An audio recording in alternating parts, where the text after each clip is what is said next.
Alors Ok, voilà. oui, oui.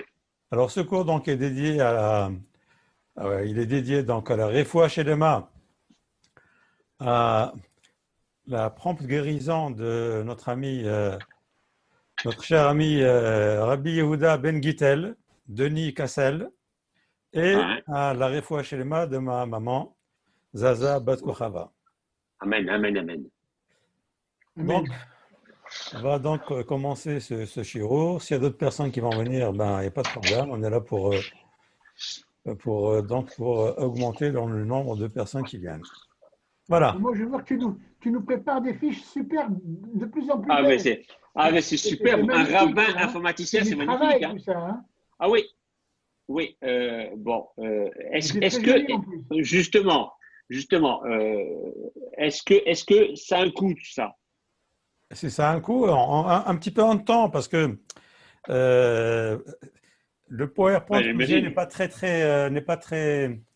Bon, il faut un petit peu s'accrocher un petit peu. Ça prend 2 fois plus de temps que d'habitude, quoi. Ce qu'il Ah ben c'est faut. sûr. Ouais, bon, Mais voilà. c'est une façon de s'exprimer qui est une façon que, bon, on utilise, j'ai utilisé pendant une dizaine d'années, donc c'est très Ouais. bien pour faire des présentations. Ça permet de montrer le texte devant les yeux des gens, ça permet de fixer Ouais. les idées, ça permet de faire beaucoup de choses. Et puis, ça permet d'archiver quelque chose qu'on peut toujours ressortir à un moment ou à un autre. Absolument, tout à fait. La dernière fois, je n'avais pas enregistré, malheureusement, j'avais oublié d'enregistrer notre shiur, et donc Oui. j'étais obligé de refaire tout seul. Ah, dommage, travail. Mais c'est parce que ça contenait, bien sûr, c'était beaucoup plus vivant que lorsque je suis tout seul à parler. Mais bon, ça m'était plus facile de refaire parce que j'avais toutes les présentations devant moi. Il suffisait simplement que j'accompagne les slides et puis c'est tout, quoi. Enfin, en tout cas, c'est quelque chose de sympathique, C'est hein. très beau en tous les cas. Ok, alors on y va, s'il veut bien, hein. Alors, Ben, l'autre train, c'était la semaine dernière. c'était Shabbat dernier, oui, tout à fait, C'est pas absolument. dernier, oui. Puisque à la fin du cours, on s'était posé la question sur, puisqu'on avait parlé des Bikurim, et Oui. j'avais réservé, vers la fin, j'avais réservé normalement une partie pour la paracha de la semaine. Hmm. Mais quand on n'avait pas eu le temps de parler de cette partie, on avait conclu ensemble qu'on prendrait une journée dans la semaine pour en parler. Donc, on va parler de la paracha de Béalotra, mais vous allez voir, Ah, elle, c'est. Ouais, elle d'accord. n'occupera qu'une petite partie du cours. D'accord. Donc, vous vous Bon, souvenez, on avait dit donc qu'on devait donc normalement faire une déclaration quand on apportait les bikurim, oui. en disant par exemple, Veine, Ataine, Evit, Reshit Peri Adama, voici maintenant j'amène les prémices de la terre que tu nous as données, toi, Akash Baruch Hu. Et donc le panier, tu le mettras devant le Kohen, de Hachem et le Kecha, devant Dieu, c'est-à-dire devant le Kohen.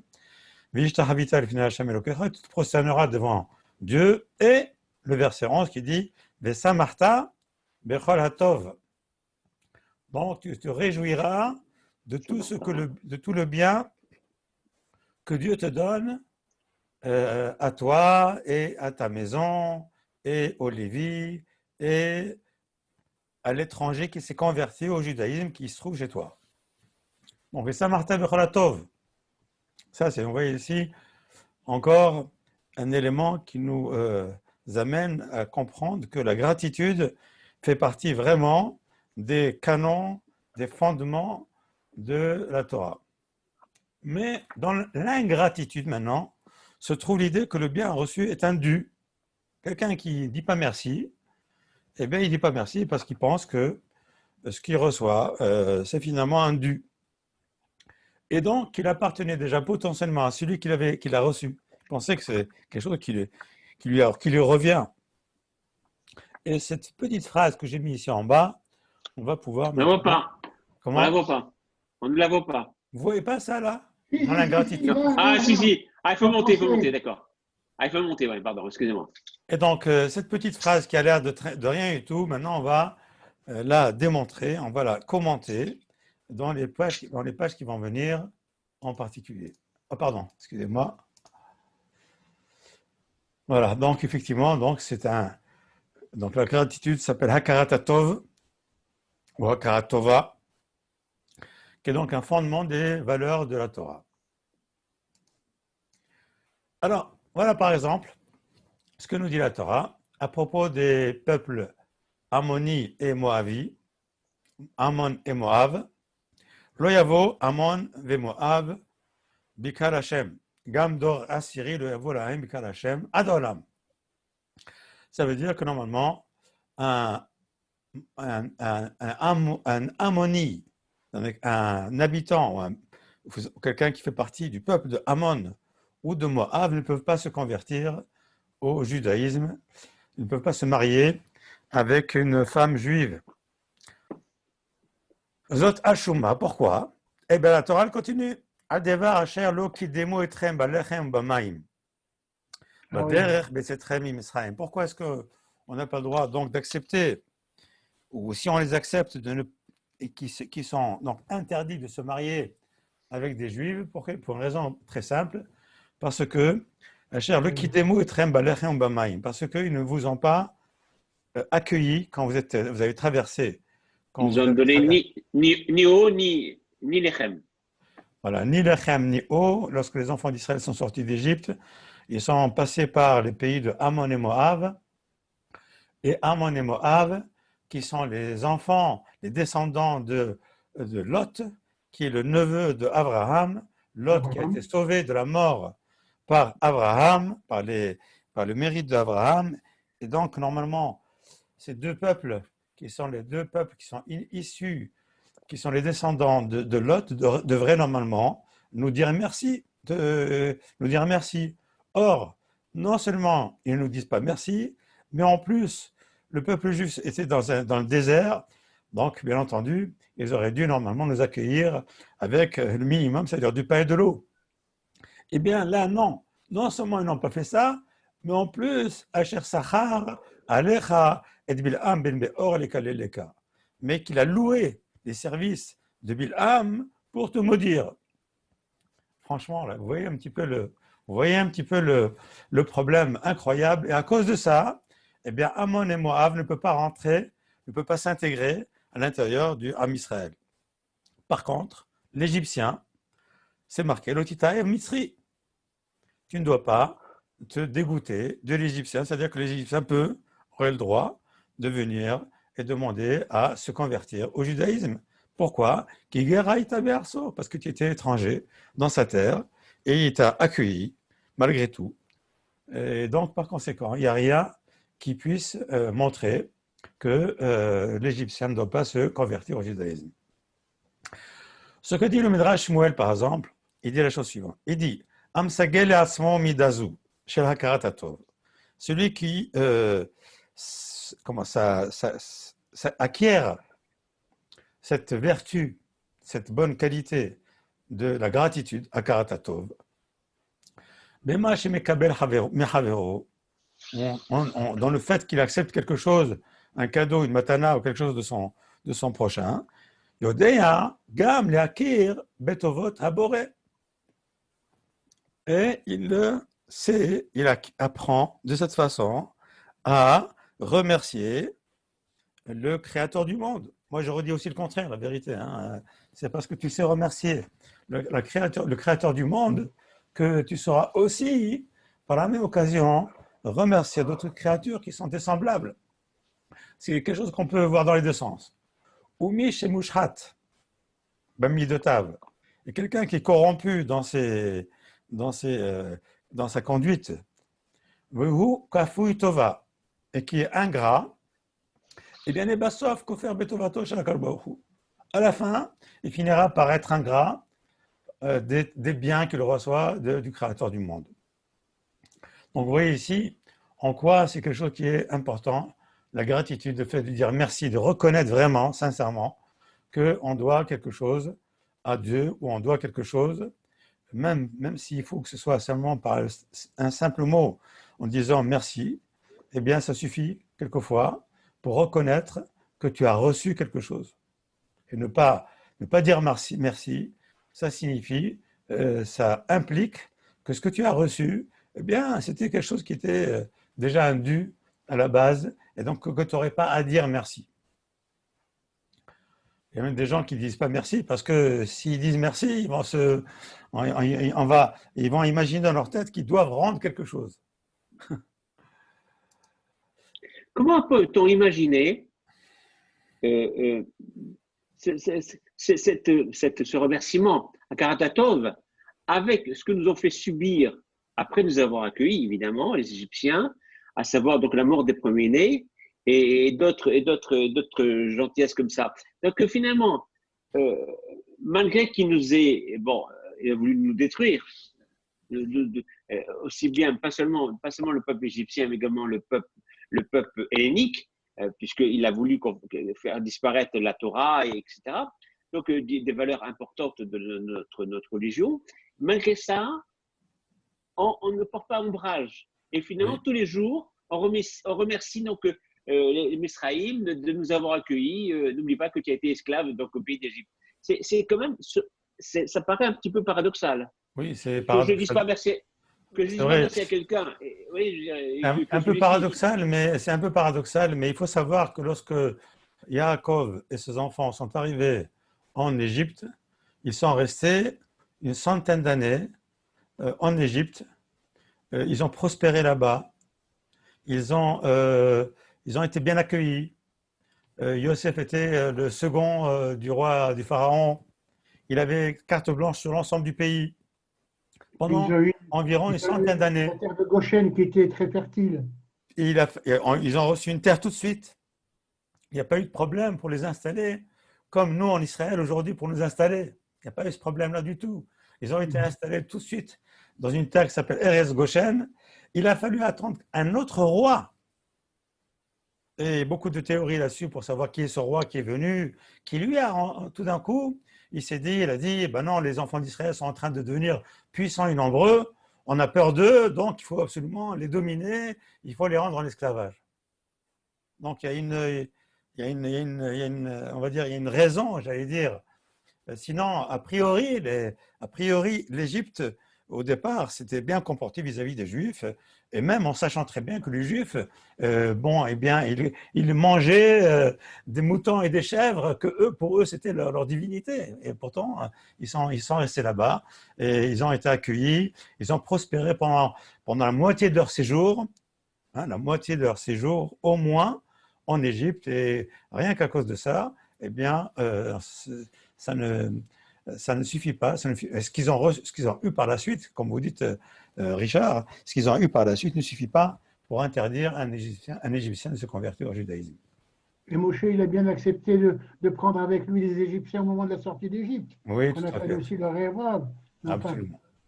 Regardons maintenant ce que dit la Gemara Brachot à la page 58a. Elle dit, par exemple, un Oreach Ketov, un bon invité, un invité qui est bien. Qu'est-ce qu'il dit? Maou Omer, Kama tirchot tarach balabait bishvili. Combien de fatigue le balabait, c'est-à-dire le propriétaire de maison, l'hôte, a fait pour moi. C'est incroyable, il a fait beaucoup de choses pour moi. Kama basar hevi le fanaï, combien de viande il a apporté devant moi. Kama yain hevi le fanaï, combien de vin il m'a apporté. Kama gluskaot, combien de brioches il a mis devant moi. Vers quoi le machetarach et tout ce qui s'est fatigué, le tarach et la bishvilo, et la bishvili, il ne s'est fatigué que pour moi. Aval oré achara, maou omer. Mais un mauvais invité, que dit-il? Ma toré achara, ma tarach, balabaitaze. Qu'est-ce qui s'est fatigué finalement? Patachat achalti, j'ai mangé qu'un seul morceau de pain. Khaticha achat achalti, un tout petit bout. Kos echal chateti, un seul verre j'ai vu. Kol toreach shetarach balabaitaze, le tarach el abishvil ishto gonav. Tout ce qu'il a fait, ce monsieur-là, il ne l'a fait que pour lui et pour sa femme et ses enfants. Ah, bon, la même personne invite deux catégories de personnes différentes, et les deux personnes, vous les interrogez à leur sortie, il y en a un qui va dire « c'était extraordinaire, il a tout fait pour moi », l'autre qui dit « moi, il n'a rien fait pour moi ». C'est un peu schématique ce que dit ici la Gemara, mais on retrouve ça dans la vie de tous les jours, on peut retrouver ça dans la vie de tous les jours, c'est-à-dire on a ici quelqu'un qui est modé, Batov, qui est qui est Makir Batov, hein, d'accord, qui est Makir Batov, alors que celui-ci, le Kaifou Tova, il est ingrat. Le Gaon de Vilna, Mefaresh et Divrei Agmara, Bevrachot al Oreach Tov, Beroach Rach, Shehem, Oskim, Beakara, Bechazé Abore, Itvarach. Voici ce que le Gaon de Vilna, il interprète ces morceaux d'Agmara. Baal Habayit hu Boré Olam. En fait, Baal Habayit, c'est le créateur du monde. Mais Oreach Tov hu Adam haomer shekol ma shebara Hashem beolamo lo bara ela bishvilo. Et un bon invité, un homme qui a des bonnes qualités, il dit que tout ce que l'homme, tout ce que Dieu a créé, il l'a créé que pour lui, que pour l'homme. Les Umato, à l'opposé, les Oreahara, à Kol Magia no le dato. Selon lui, tout lui revient, c'est un dû en quelque sorte. C'est pour ça qu'il n'y a pas besoin pour lui, pour ce mauvais garnement. Il n'a pas besoin de remercier Dieu. Il dit, ouais, mais si Dieu m'a créé, c'est parce que ça lui fait plaisir. Donc si ça lui fait plaisir, je n'ai même pas besoin de lui dire merci. Ça rappelle Abraham Avinu, quand il recevait les gens, il essayait de leur faire reconnaître Dieu, de faire un merci, Bekat Amazon. Bien sûr, bien sûr. Alors, vous voyez ici, ce que j'ai souligné en rouge, Akaradatom, ena mutnit, klal, uchlal, bekavanotav, ou ptirchotav, shelametiv. Donc, c'est-à-dire que quelqu'un qui reconnaît, qui reconnaît une gratitude vis-à-vis de quelqu'un d'autre, cette gratitude, il ne doit en aucun cas la conditionner par les intentions de celui qui fait du bien ou par la fatigue de celui qui fait du bien. Il n'a pas à dire, oui, mais son intention c'était ça, ou il s'est fatigué pas pour moi en tout cas pour autre chose. Ça me rappelle un petit peu l'histoire de Gaulle. Je ne sais pas si vous vous souvenez de ça dans les années 68. De Gaulle disait, oui, mais les Américains sont venus uniquement parce que pour leurs propres besoins. On lui disait, mais les Américains nous ont quand même sauvés. Oui, oui, mais ils sont venus que pour eux. Ils sont venus pour eux. Ils t'ont sauvé, oui ou non? L'histoire maintenant a changé. Hein. On dit que c'est les Russes qui nous ont sauvés. Les Américains sont arrivés en 43-44, à la fin, lorsque le Japon les a attaqués. Finalement, ils ne seraient pas rentrés en guerre. Mais ils sont venus en Europe. Ils sont venus en Europe tardivement. Même s'ils sont venus à la dernière seconde, quel est le problème? Ils sont venus ou non? Oui, mais pour l'intérêt, parce qu'ensuite, parce qu'ils avaient peur que les Russes. C'est exactement ce qu'on est en train de dire, voilà. Richard, c'est exactement ça. On ne doit pas conditionner du tout pour dire oui, ils sont venus que pour eux, pas pour eux. Ils t'ont sauvé, point final. Quel que soit le motif pour lequel ils t'ont sauvé. Tu es sorti, indemne, oui, eh bien tu dis merci. Terminé, on passe au suivant. Désolé, mais il n'y a pas autre chose. C'est ce que nous enseigne la Torah ici. Ça, vous voyez qu'on a vraiment, on est passé par l'Europe, et on a regardé de mauvaises choses, ça c'est clair. Bref, allons-y. Maintenant, voyons l'histoire d'Ishmaël. Vous connaissez tous l'histoire d'Ishmaël, mais ça vaut le coup quelquefois de souligner quelques mots comme ça en passant. Ça redonne plus de sens à ces petites histoires, entre guillemets, que nous raconte la Torah. Eh bien, vous connaissez l'histoire de Sarah et de Hagar. Hagar était la servante de Sarah. C'était une Égyptienne. D'accord? Sarah est la femme d'Abraham. Mais Sarah n'avait pas d'enfant. Elle a attendu. Enfin, plutôt, ils ont attendu, Abraham et Sarah, et ils n'avaient toujours pas d'enfant. Alors, que fit Sarah au bout d'un certain temps? Elle a dit, eh bien, écoute, puisque moi je ne peux pas avoir d'enfant, voilà, je te donne ma servante pour que tu puisses avoir un enfant et moi je tiendrai cet enfant quand il va naître et il sera comme si c'était moi qui l'avais enfanté. Mais au bout d'un certain temps, les choses ont mal tourné. Vatomer Sarah el Avraham, Hamas Alecha. Je suis en colère vis-à-vis de toi, dit Sarah à Avram. Anochi natati shifhati bechekecha. J'ai mis ma servante entre tes bras. Vatere ki harata. Elle a vu qu'elle est devenue enceinte. Hagar, elle a vu qu'elle est devenue enceinte. Va ekal be'eneha. Elle m'a méprisé. Elle m'a manqué de dignité. Va ekal be'eneha. Ishmot Hashem beni ou beneha. C'est-à-dire que ici, maintenant, Sarah, elle dit, je demande maintenant que Dieu intervienne pour nous juger. Un peu plus loin, on voit qu'une fois que, effectivement, par la suite, là, je fais un grand saut, et on voit que Yitzhak est né de Sarah elle-même. Donc, il y avait maintenant 2 enfants, Ishmaël et Yitzhak. Alors, la Torah dit, Vatere Sarah, ki ben Hagar ha-Misrit, asher yalda le Avraham, metzachek. La Torah ne parle même plus de Ishmaël, elle dit Ben Hagar ha-Misrit. Elle ramène maintenant, elle le relativise maintenant ce Ishmaël à le fils de Hagar l'égyptienne. Qu'il était metzachek, qu'il était en train de rire. Un metzachek, alors rire, alors bien sûr, on peut dire, Rachid dit, il faisait des choses qui n'étaient pas bien du tout. Quel âge il avait à Ishmaël? Il avait 13 ans. Au moins 13 ans. Au moins 13 ans. Et Israël, il avait combien? 3 ans à ce moment-là. Donc, on va dire peut-être que Ishmaël avait 16 ans, peut-être. Metzachek. Alors, Rachid dit que c'était Avodazara, Gulu Aravot, Shvichut Damim, d'autres disent que non, enfin bref. Dans ce mot Metzachek, le mot Metzachek ici n'a pas plu du tout à Sarah. Au point que, Vatomer le Abraham, Garesh Ha'amazot ve'et bena. Il faut renvoyer cette femme avec son fils. Kilo irash ben ha'amazot imbeni imisrak, car cet enfant n'héritera pas avec mon fils Isaac. Alors de là, les Mfarshim disent de quoi il rigolait.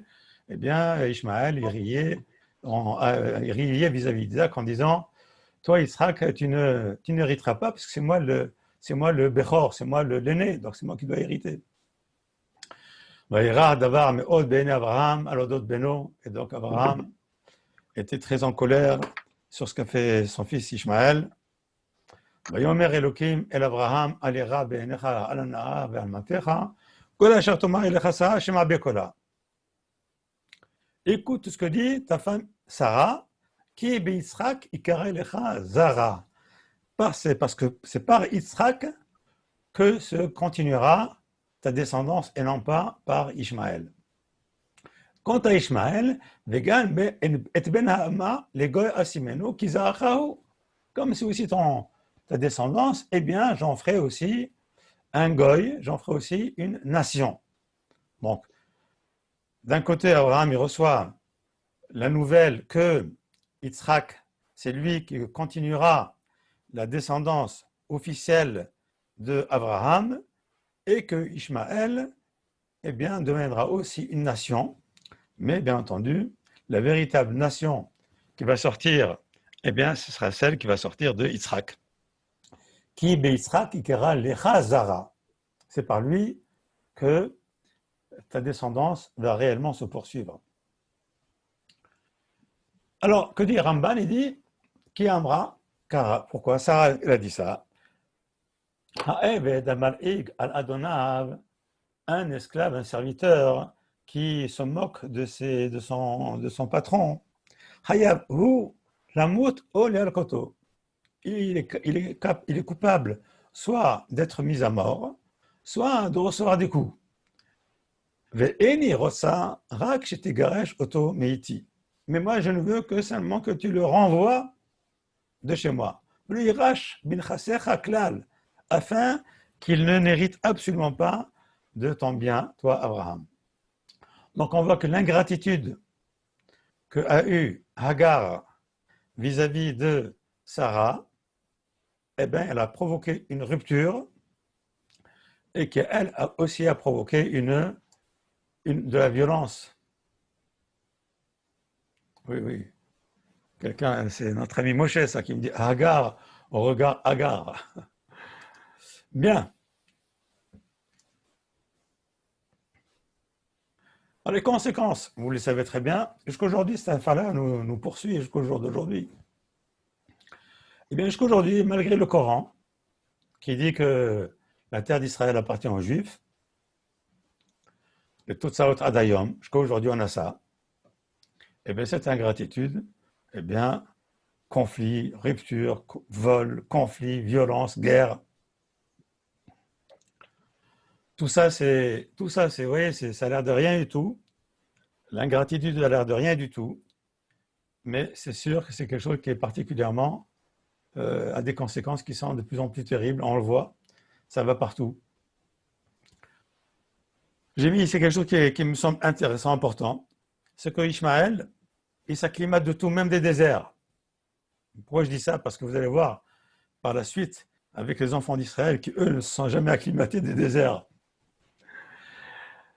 Hu mistagel gam bamidvarot.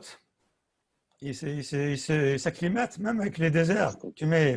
Sa mère était dans un désert, ils sont restés dans le désert et ils ont comme ça acquis des surfaces, des superficies absolument gigantesques. Ishmaël, eh bien, il s'acclimate partout.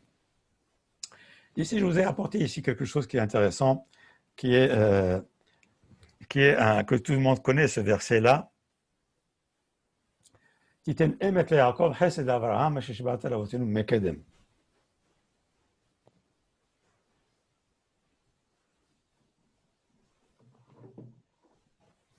Vous voyez, c'est dans le dernier chapitre de Micha. Titen emet leYaakov chesed Avraham asher shiba'ata l'avotenu mekedem. Je ne sais pas si vous vous souvenez de ce verset. C'est un verset qui est très important, qu'on lit tous les jours. Dans le Kedusha Desidra, dans le Uvalet Sion, je ne sais pas si vous vous souvenez de ça. Et les Mfarshim posent la question, c'est quoi Titen emet leYaakov chesed Avraham? Qu'est-ce que c'est que cette histoire de Titen emet leYaakov chesed Avraham? Alors ils disent, c'est quoi la chose que Dieu a juré à nos ancêtres, Bimekedem, du temps ancien? Eh bien, ce que Dieu a juré à nos ancêtres, c'est la terre d'Israël. Et cette terre d'Israël a été donnée en tant que chesed d'Abraham. Elle a été donnée en tant que chesed d'Abraham. Donc c'est un don que Dieu a fait à Abraham. Mais une fois que cette terre a été faite en tant que don à Abraham, et par un serment de Dieu lui-même, alors c'est devenu un émet pour Yaakov. C'est-à-dire, Titen émet. Donc ça veut dire, ce que la terre d'Israël que tu as juré de donner en tant que chesed Abraham est devenu maintenant un émet pour Yaakov. Ça veut dire que tu ne peux plus, toi, Akadosh Baruch Hu, tu ne peux plus, eh bien, te défaire de cette shvuah, de ce serment qui était de donner la terre d'Israël à Yaakov. Et ça, c'est dit dans un contexte justement de Harit Hayamim, de la fin des temps. Si vous permettez, je pourrais me dire un petit chidouche là-dessus, mais c'est un chidouche maison, donc il n'y a rien de plus. Quand on dit Titen emet leYaakov chesed Avraham, c'est toujours bien entendu à propos de la terre d'Israël. Mais quand on dit Titen emet leYaakov chesed Avraham, eh bien on a l'impression effectivement qu'il faut prendre le verset dans son sens le plus littéral, encore plus littéral que ce que je viens de vous dire. À savoir que Yaakov, il sait très bien que la terre d'Israël lui appartient. Il le sait très très bien. Il a un problème malgré tout, c'est que il n'arrive pas à concrétiser ce émet. Il n'arrive pas à le prendre. La terre d'Israël n'arrive pas à la prendre. Alors il prend un petit bout, et encore un autre petit bout éventuellement. Il donne l'impression comme quoi il agissait comme un voleur. On a vu dans le cas par exemple de Yaakov et Esav, lorsque Yaakov va prendre la bracha de Yitzhak. Yaakov a parfaitement le droit, avait parfaitement le droit d'aller prendre cette bracha. C'est lui qui a acheté la bchora de son frère Esav. Donc, en tant que maintenant Bechor, il avait le droit de recevoir la première bénédiction. Il n'y avait absolument aucun problème. Mais bien entendu, Yitzhak, lui, était déjà vieux, il n'aurait pas compris cette histoire-là. Et même quand Yitzhak s'est rendu compte de ça, il a tout de suite dit Gam Baruch. Même Yitzhak, il a dit Gam Baruch. Il a dit celui qui est venu, c'est-à-dire Yaakov, eh bien que je l'ai béni parce qu'il s'est déguisé, je croyais que c'était Esav, eh bien qu'il soit encore béni. Il a affirmé, confirmé sa bénédiction. Alors, Titane met Yaakov, il faudrait que Yaakov, effectivement, prenne vraiment au sérieux ce émet qu'il a entre les mains pour le réaliser vraiment sur le terrain. Et Chesed Abraham, c'est qui? Abraham, aujourd'hui, c'est aussi bien, vous savez, c'est Abraham, c'est Ishmaël, c'est Yitzhak, c'est Esav et c'est Yaakov. Donc, c'est les trois grandes religions d'aujourd'hui. Eh il faudrait que ces trois grandes religions, en particulier celle de Ishmaël et celle de Esav, apprennent ce que Abraham leur a légué comme chesed, comme qualité de chesed. Et ils ont perdu tout simplement cette notion de chesed. Ils ont perdu cette notion de chesed aujourd'hui. Ils ne comprennent pas qu'Israël, c'est tout petit par rapport à toutes les terres qu'obtiennent, qu'ont aujourd'hui les Arabes. Ils n'ont pas compris encore que Israël, c'est 1/500e des terres que Ishmaël a entre les mains aujourd'hui. Ça ne leur suffit pas. Il leur faut 1/501e. Bref. Arrivons maintenant à la paracha de la semaine dernière, le Shabbat dernier, l'histoire de Asaf-Souf. Donc, on prononce Asaf-Souf et non pas Ha-Asaf-Souf. Hein. Asaf-Souf. Le Aleph est une consonne qui ne se prononce pas. Hein. Asaf-Souf, comme s'il n'y avait pas le Aleph. Donc, les enfants d'Israël étaient dans le désert. Et ensuite, la Torah nous raconte que le Asaf-Souf là, c'est-à-dire des convertis qui ont été convertis à la va-vite et qui sont venus en même temps que le peuple juif, eh bien, ce Asaf-Souf, eh bien, ont commencé à se plaindre. Vayomru, Vegam ben Israël. Ils ont commencé à se plaindre et à pleurer, les enfants d'Israël aussi, à la suite de ce Asaf-Souf. Eh bien, même les enfants d'Israël ont été contaminés par cette mauvaise mida, cette mauvaise qualité, ce défaut dans leur conduite, dans leur pensée, dans leur façon de faire. Vayomru, en disant Mia chileno basar. Qui est-ce qui va nous faire manger de la viande? Qui va nous manger, qui va nous donner de la viande à manger? Ça veut dire que finalement, toi, Akadosh Baruch Hu, toi, Moshe, tu nous as fait sortir d'Égypte. On était esclaves. Nous ne sommes plus esclaves. On est dans un désert. Tous les jours, on a à boire et à manger. Et bien maintenant, on a oublié tout ça. On a des droits. On est en démocratie. Et c'est quoi les droits? Les droits de recevoir tout ce qu'on veut. Et qui est-ce qui va te donner ça? Eh bien, le patron. Le patron, Miachileno Bassa. Tout d'un coup, on n'a plus de chovot, on n'a plus de chiyuv, on n'a plus d'obligations, on n'a plus que des droits. On peut demander n'importe quoi, même de la viande en plein dans le désert.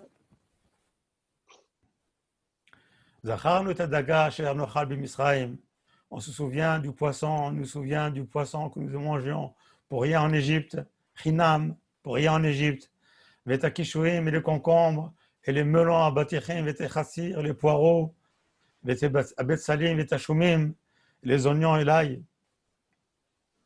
Et maintenant nous sommes desséchés Bilti el Haman enenu, nous sommes poings liés qu'avec la manne. Et la Torah, après, elle décrit que la manne avait un goût de toutes sortes. Enfin bref, elle décrit comment est-ce qu'on pouvait la cuisiner et que la manne était très bonne, etc. Malgré tout ça, les enfants d'Israël ont oublié que c'était des esclaves, au point même qu'ils sont même allés demander à retourner. Ils préfèrent même retourner en Égypte uniquement pour manger des poireaux et des oignons, de l'ail, des melons et des concombres, etc. Mais véritablement, ici, on voit également ce manque de gratitude, cette ingratitude absolument terrible. Alors, on voit maintenant l'histoire de Moshe. Moshe, il dit, pourquoi as-tu rendu ton serviteur malheureux? Pourquoi n'ai-je pas trouvé grâce à tes yeux? Et m'as-tu imposé le fardeau de tout ce peuple? Mais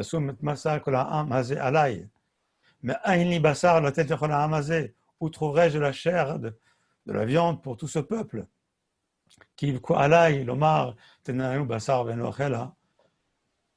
En disant, donne-nous de la chair à manger.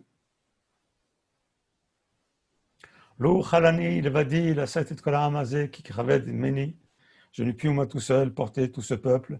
C'est un fardeau trop pesant pour moi. Et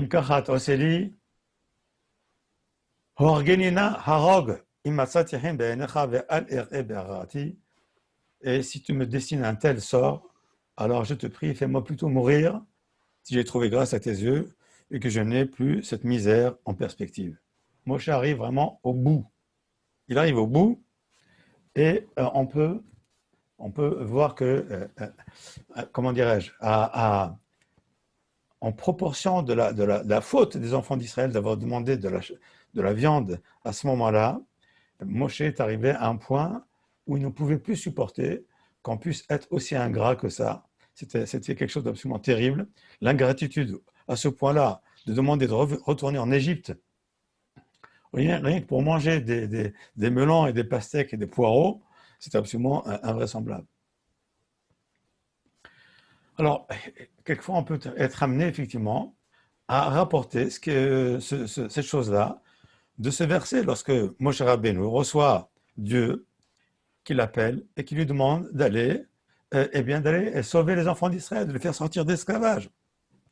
Après toute une discussion entre Dieu et Moshe, Moshe dit, une fois que tous les obstacles que Moshe avait présentés à Dieu en disant qu'ils ne me croiront pas, que je ne pourrais rien faire, que je ne sais pas parler, etc. et tout, alors Dieu il a aplani toutes les objections de Moshe Rabbeinu qui ont été présentées par lui.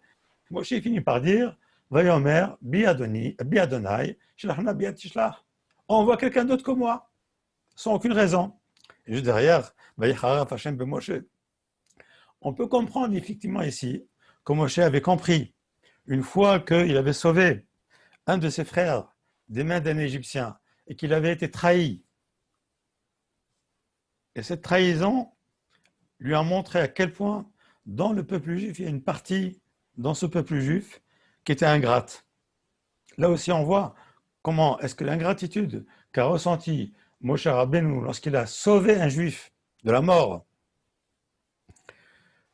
et qu'à cause de ça, il a été dénoncé à Pharaon, et à cause de ça, il a été obligé de se sauver, d'aller très très loin.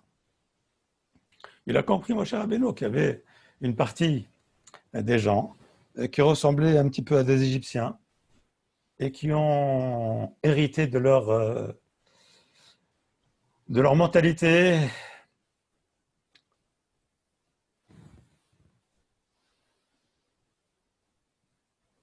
Et donc, par conséquent, on voit effectivement, même de ce passage-là, on voit Ze'od al-Kfiat Tova. On voit effectivement ici qu'on parle également d'ingratitude ici, à quel point l'ingratitude est quelque chose qui est absolument terrible. Ça a l'air de rien du tout, mais c'est quelque chose qui est absolument terrible. Il faut faire très attention à ça. Ça peut avoir des conséquences désastreuses. Alors maintenant, on parle de la démocratie. Vous savez qu'aujourd'hui, ce qu'on appelle démocratie, ça se caractérise surtout par ce qu'on appelle les droits de l'homme, Zkuyot Adam. les droits de l'homme. Ça veut dire quoi les droits de l'homme? Ça veut dire que avant on parlait de démocratie dans le sens que c'était le peuple qui normalement élisait ses dirigeants, et ça s'arrêtait là. Maintenant, on a trouvé une couche supérieure à tout ça, qui est ce qu'on appelle les droits de l'homme. Alors les droits de l'homme, ça veut dire la dignité de l'homme, ça veut dire son droit à s'exprimer, son droit de penser, son droit de culte. C'est ça que ça signifie, les droits de l'homme, à la base. Mais il y a une certaine quantité de gens qui pensent que les droits de l'homme, c'est les droits de demander n'importe quoi. On peut demander tout ce qu'on veut. On peut demander tous les droits possibles et imaginables. Et à qui? Ben à l'État. C'est lui le fournisseur général, c'est lui. Et tu n'as pas besoin de dire merci non plus. Hein. Alors regardez un petit peu ce que ça donne aujourd'hui en France, par exemple. Les droits de l'homme, c'est ce droit à réclamer de tout et n'importe quoi. Eh bien, ça amène maintenant à une dette publique de la France à 100% de son produit intérieur brut. 100% de son produit intérieur brut en France. Ça, c'est la France en bleu. Et vous voyez que finalement, l'Angleterre est à 86% et l'Allemagne est à 61, 62%. Mais la France est vraiment arrivée à un niveau très très fort. C'est-à-dire que pour pouvoir combler ces revendications sociales qui sont exagérées, de plus en plus exagérées, eh bien, l'État passe son temps à emprunter de l'argent, à emprunter de l'argent et à emprunter de l'argent au point que cet argent qu'il emprunte arrive au niveau de son produit, intérieur brut. Tellement c'est important. Alors, vous n'imaginez pas ce que cette génération laisse comme dette aux générations qui viennent derrière, bien entendu. D'une façon ou d'une autre, parce qu'il faut d'une façon ou d'une autre combler cette dette. Regardez un petit peu comment sur ce graphique, on arrive, la France se trouve ici, la Grèce se trouve ici, en pourcentage du PIB, la Grèce a 180% du PIB, vous vous rendez compte, c'est incroyable. L'Italie, le Portugal, la Belgique, à peu près comme la France. Mais tout ça, c'est les pays de l'Europe. Israël se trouve complètement par là, mais elle ne fait pas partie de l'Europe, elle se trouve par là complètement. Donc vous voyez finalement, au niveau de l'Europe, on a une partie ici, l'Europe de l'Ouest, qui s'endette beaucoup. Les moyennes des 19 pays se trouvent ici. Et puis une frange qui se trouve plutôt à droite et qui est lisse plutôt vers le bas. Non, ce droit de recevoir, eh bien maintenant si on calcule la dette par habitant, eh bien on se rend compte qu'aux États-Unis, par habitant, elle est de 46 000 $ par habitant. En France, elle est de 41 000 $. En Grèce, 50 000 $. Au Japon, 100 000 $. En Allemagne, 33 000 $ par habitant. En Israël, 23 000 $. En Chine, 7 000 $ seulement. 8 000, on va dire. C'est-à-dire que pour chaque habitant, eh bien, l'État est obligé d'emprunter tant de milliers de dollars. La France, pour chaque habitant, emprunte 41 000 $ aujourd'hui. Ou a emprunté depuis 41 000 $. Maintenant, on arrive à la dernière partie de ce shiur.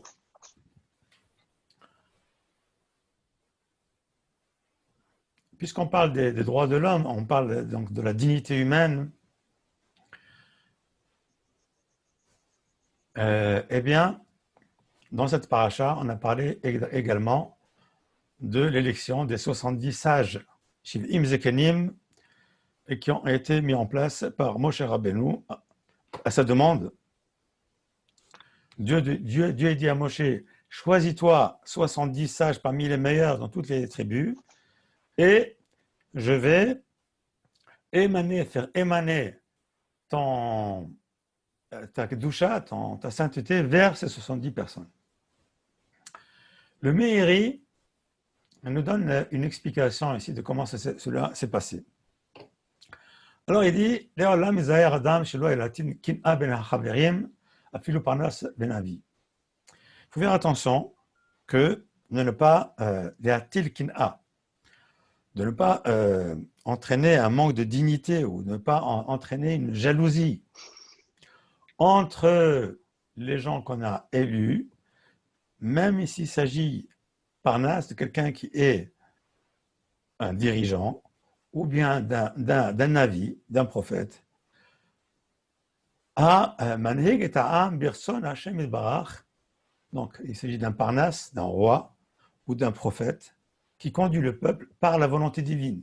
Même s'il s'agit, comme dans le cas par exemple des 70 sages qui sont ici, qui ont été choisis par Moshe, mais que c'est Dieu qui lui a demandé de le faire, il bien faut faire attention de ne pas avoir à porter atteinte à leur dignité d'une façon ou d'une autre. Tzari lezaher כשממנה פרנסים על הציבור שלא יטיל קנאה במינויו בין המשפחות דרך הערה אמרו וישארו שני אנשים במחנה בקלפי נשתיירו. Donc, la Gemara, elle dit que les 70 sages ont été choisis. Eh bien, en fait, il y a eu 72 personnes qui se sont présentées, qu'on a donc nommées, et il a fallu donc en choisir 70 parmi les 72, et donc par conséquent, 2 devaient être exclus de ces 72 personnes. Et Bamahane, alors Nishtaïrou Bamahane, effectivement, c'était Eldad ou Medad, Bakalmi Nishtaïrou, Bakalpi Nishtaïrou, c'est-à-dire qu'en réalité, ils sont restés à l'intérieur de l'urne. Chez Bécha, chez Amar, on dit que ce sont les deux demi-frères de Moshe, c'est vrai? Je ne sais pas. Je sais pas. La Torah ne dit pas clairement. Peut-être oui, je ne sais pas. Peut-être. Chez Bécha, chez Amar, Kadosh Baruch Hu, le Moshe Esfali, chez Im Ish, lorsque Dieu a dit à Moshe, assemble-moi 70 hommes, Amar Moshe, qu'est-ce que ça ose? Moshe il dit, comment vais-je faire? Imani bocher hamisha mikol shevet. Si je prends 5 personnes de chaque tribu, imseu asara haserim, il manquera 10, parce que 5 fois 12, ça fait 60. Il nous en faut 70, il manquera 10.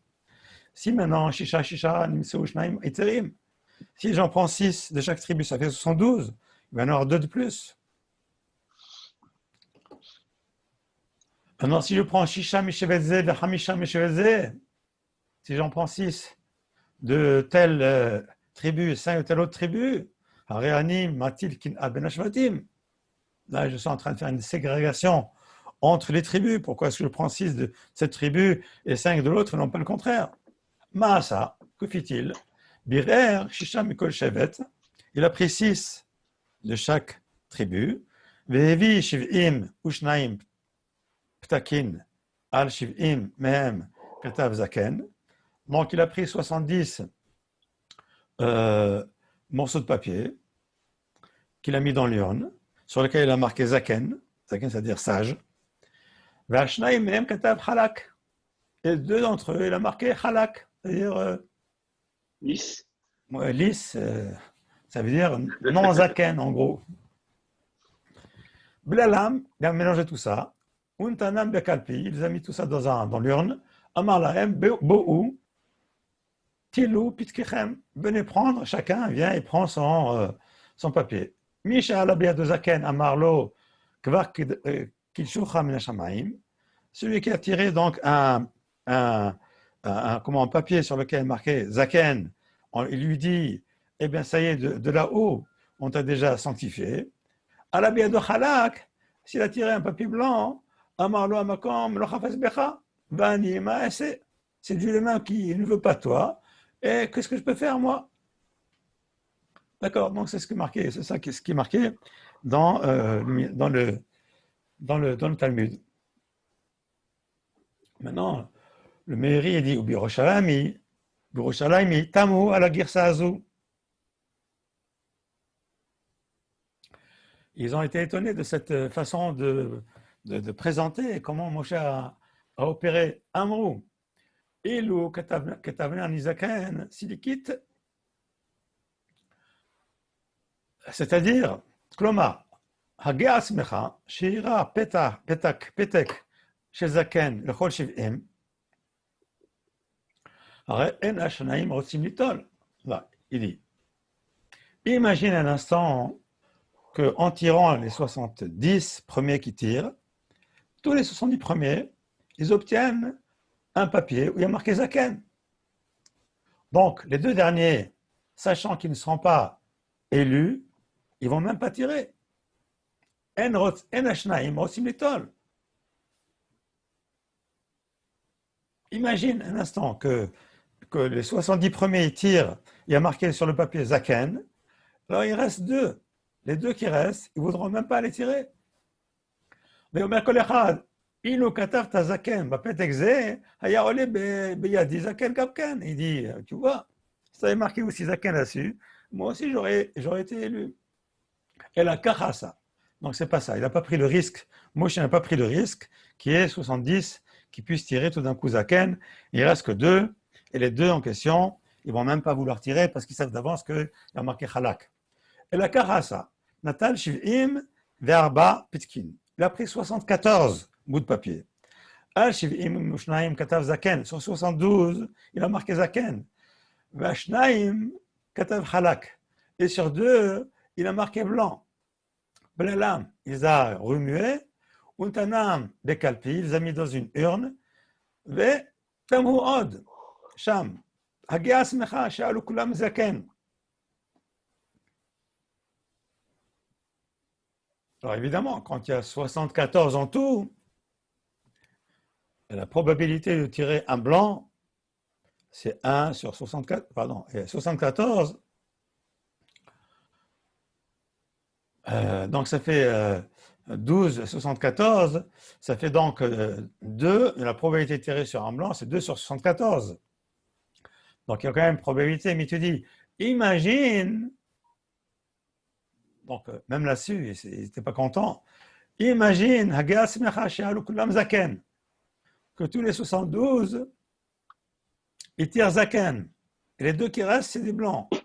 Et ils ont dit, Tirsouma, Sinesimaya, Mesogrim Alav. Mesogrim Alav. Enfin, Suragim Alou, pardon. Suragim Alou. Il dit, non, c'est pas possible. Certainement, il y avait un S qui est arrivé, qu'ils ne puissent pas tirer tout d'un coup les 72 premiers qui arrivent tous en marquant Zaken. Donc, eh bien, il y a eu certainement des blancs, des bulletins blancs qui étaient mélangés, qui ont été tirés avant. Et donc, par conséquent, les bulletins blancs ont certainement été tirés avant que ne soient tirés les 70, en fait, en réalité. Donc, comme ci ou comme ça, il y a toujours quelque chose qui ne va pas du tout.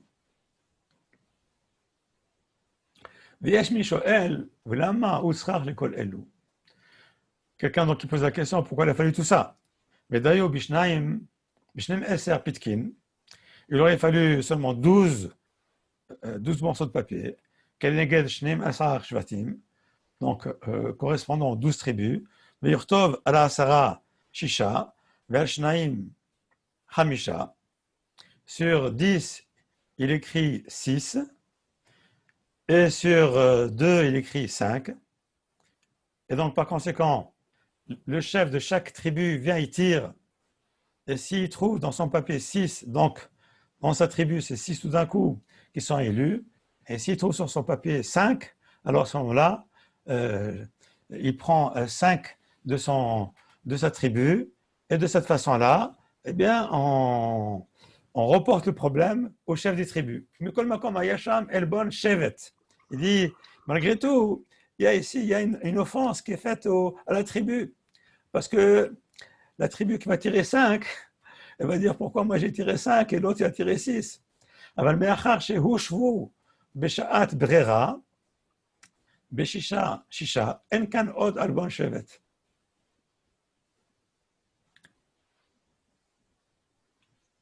אין כאן עוד עלבון שבט. Et donc,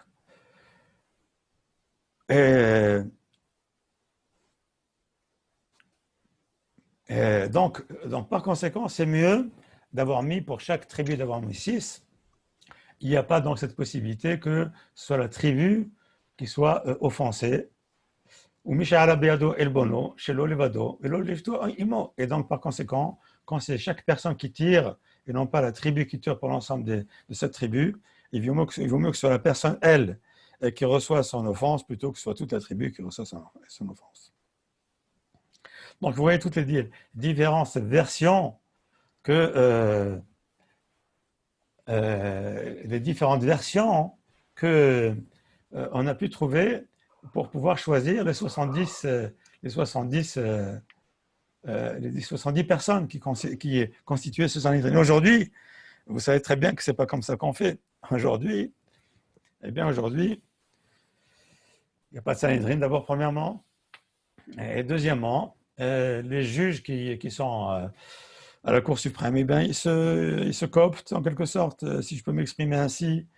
Il y a une espèce de commission il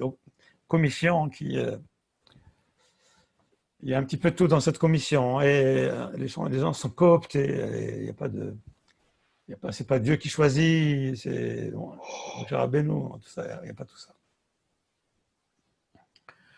Maintenant, il y a aussi quelque chose qui est très intéressant, c'est à propos des Lévi'im. בדרך הזה בעצמו בענייני ממונות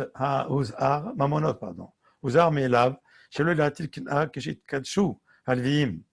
Vous savez que lorsque les Lévi'im ont été considérés comme étant des Lévi'im, Tarata Bechorot, au début c'était les Bechorot, les aînés, qui étaient considérés comme des Lévis, qui devaient s'occuper du Beth Amikdash. Et après la faute du veau d'or, ce sont les Lévis qui ont été sélectionnés, choisis par Dieu à la place des premiers-nés.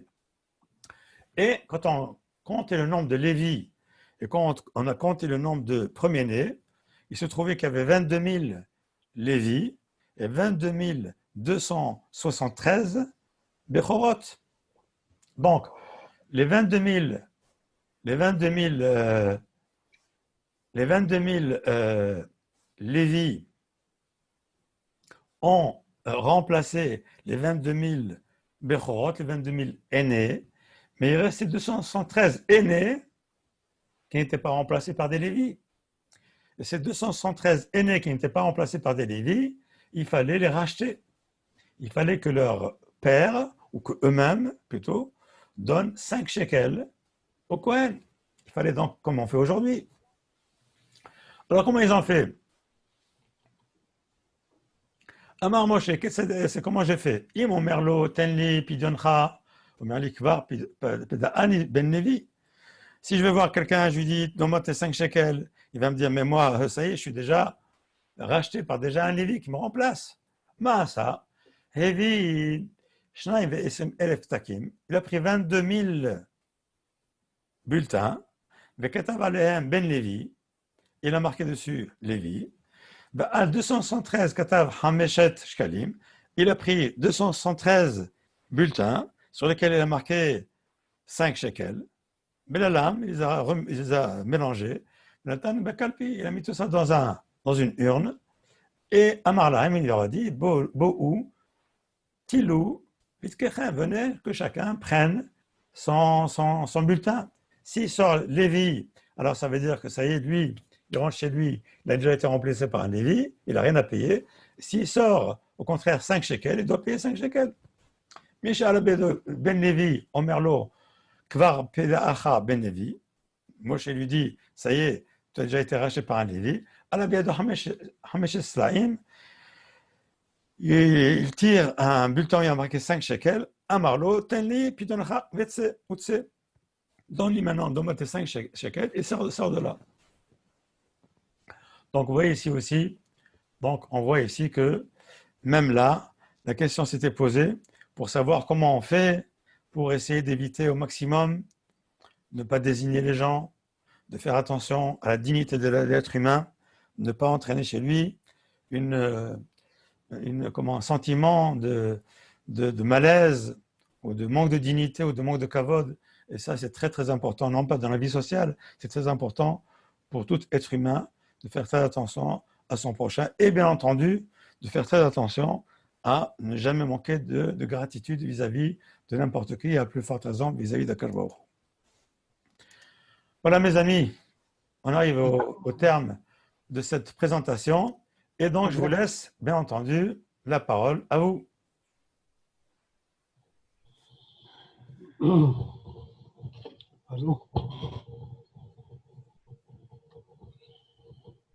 Tout ça, c'est très intéressant. Vous m'entendez? Oui, absolument, on vous entend très bien. Allez-y, Hachem. On part de l'ingratitude. On sait que l'ingratitude, elle a été générée par le Erev Rav. Mais tout le monde s'y est adonné. Exact. Ensuite, on va vers la démocratie. Et ensuite, on va vers les 70 Zekenim. OK? Oui, oui. Il y a comme une progression que plus on avance, et on le constate de plus en plus aujourd'hui, plus on avance, et moins il y a de la Emouna. Puisque quand à l'époque, Aaron a pris son bâton et que autour de lui, chacun a pris le bâton, veut dire personne n'a douté que c'était la main d'Hachem qui a fait fleurir le bâton d'Hachem. Bien sûr. Et aujourd'hui, on tire au sort. On veut pas, on ménage des susceptibilités, etc. Et on s'aperçoit aujourd'hui qu'il y a de moins en moins d'options de tirage au sort parce qu'on n'a plus confiance. Alors, ce que je me dis, moi, c'est que plus on va, les valeurs sont complètement inversées, mais c'est de plus en plus grave. Tout est à l'envers. On fait de moins en moins confiance à Hachem.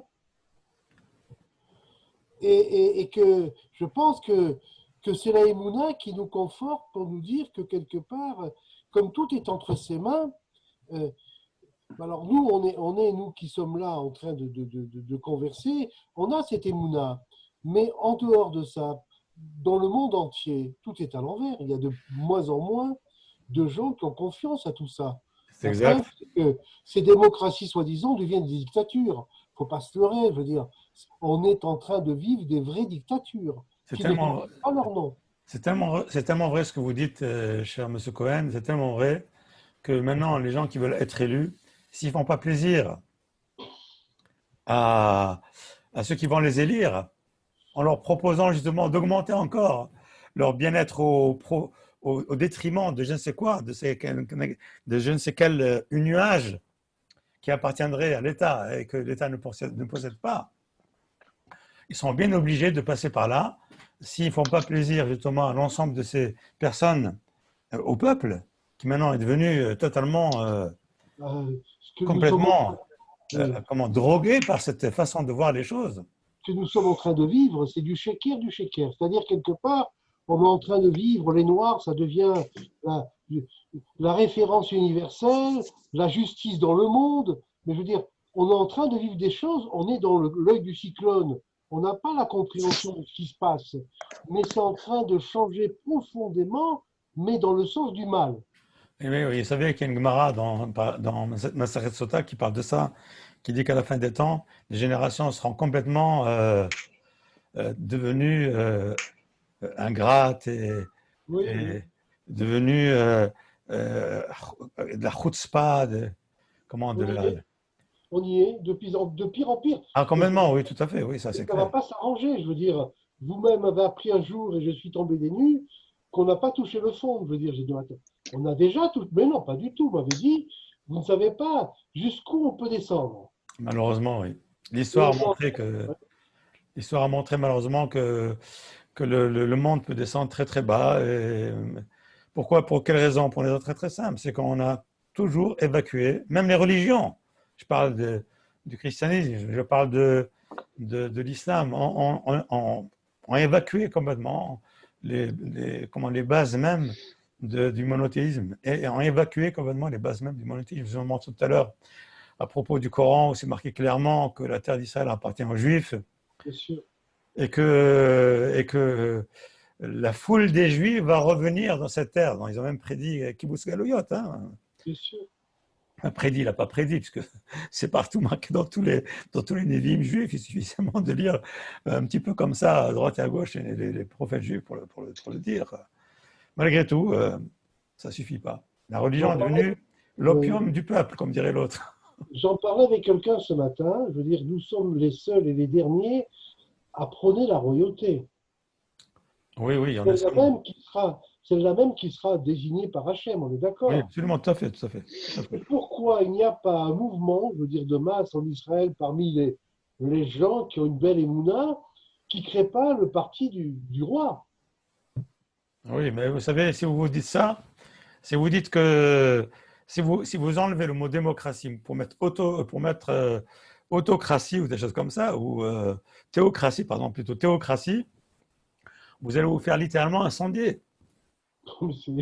C'est- Vous allez vous faire hacher, mais alors c'est incroyable. C'est même pas pensable. Quoique en France, je me souviens encore, en France, dans les années 70, il y avait encore, en France, il y avait encore Oui, des. tout à fait, mais je pensais à ça, comme tout est à l'envers, tout est complètement retourné, d'accord? Oui, Tout est étouffé, que les partis, il y avait des rois, il y a en Angleterre, etc., il y avait dans le monde une certaine équilibre de royauté, d'accord? Qui sont de plus en plus, bon, des coquilles vides. oui, Mais en France, il y avait cette royauté, de dire, de Dieu, comment oui, dire, oui, oui. et de roi divin, quoi. Et, Exact. et c'est vrai que ça s'était étouffé, qu'ils l'ont complètement. Mais ce qui nous manque en Israël, c'est ça, je veux dire, quelque Oui. part. Il faut savoir une chose aussi également, c'est que à propos de la royauté, les, les Rishonim n'étaient pas tous sur le même pied d'égalité sur cette histoire-là. Par exemple, Abravanel était contre. Tout à fait. Il pensait que ce n'était pas une mitzvah de nommer un roi. Mais par contre, il dit clairement dans ses écrits, il dit que pour le Mashiach, ce serait un Oui, roi, et ce bien serait un sûr, roi descendant de David et rien d'autre. tout à fait, tout à fait. Mais c'est dans ce sens-là, je parle de royauté, de cette royauté-là. C'est C'est clair sûr que. qu'il ne s'agit pas de désigner maintenant un roi et dire maintenant, allez, oh, maintenant on Non, va non, c'est pas désigner un du tout. roi. Et comment est-ce qu'on va désigner? Non, c'est pas nous qui avons le désigné, de toutes les façons.